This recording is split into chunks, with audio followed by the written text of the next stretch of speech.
नमस्कार दोस्तों, आज मैं आपको ले चलूँगा उत्तराखंड के हाई हिमालयन क्षेत्र ब्यास वैली और मैं आपको परिचय कराऊंगा रंग कम्युनिटी के अंदर जो सदियों से चली आ रही चमचम तामो प्रथा यानी कि चोटी स्थापना, जिसके अंतर्गत जब बच्चा 3 या 5 साल का उम्र का हो जाता है तो उसके बाल काटे जाते हैं। मुंडन संस्कार में पहले बच्चे का पूरा संपूर्ण बाल काटा जाता है, लेकिन चोटी स्थापना में बाल काटने के बाद चोटी रखा जाता है।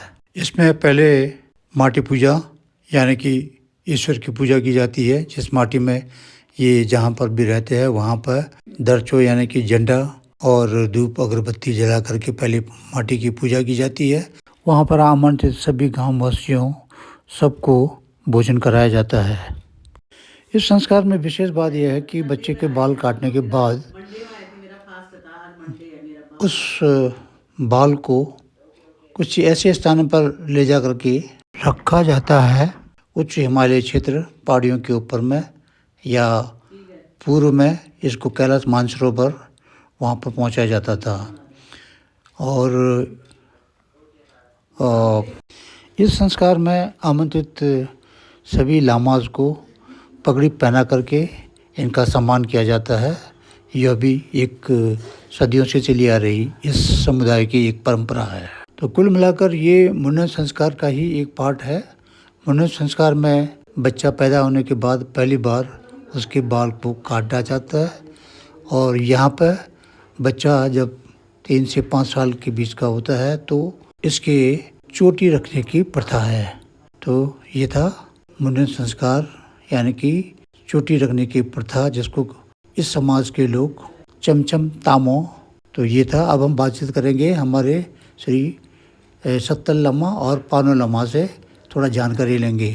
धन्यवाद। ये जो आपका ये जो है चमचम तामो संस्कार है ना, तो इसका ये जो है आपको थोड़ा इसके बारे में जानकारी दीजिए। और ये बाल काट पहले मुंडन हो गया, मुंडन वाला भी मानसरोवर और डोलमाला में रखते हैं। और ये मुंडन के बाद चुटिया, जैसे अभी है मुंडन संस्कार व्रतबंधन, इसको व्रतबंधन भी कहा जाता है।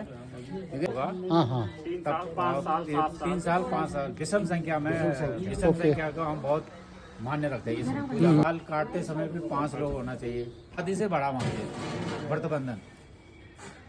और 5 आदमी काटते हैं कैंची से। काटने के बाद जो है जिन्होंने बाल काटा प्लस जो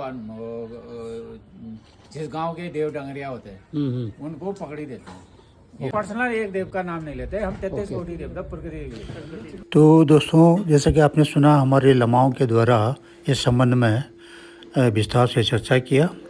अब आता है उसके बाद घर के अंदर बच्चे को नहला धुला करके फिर अगेन पूजा का आयोजन होता है।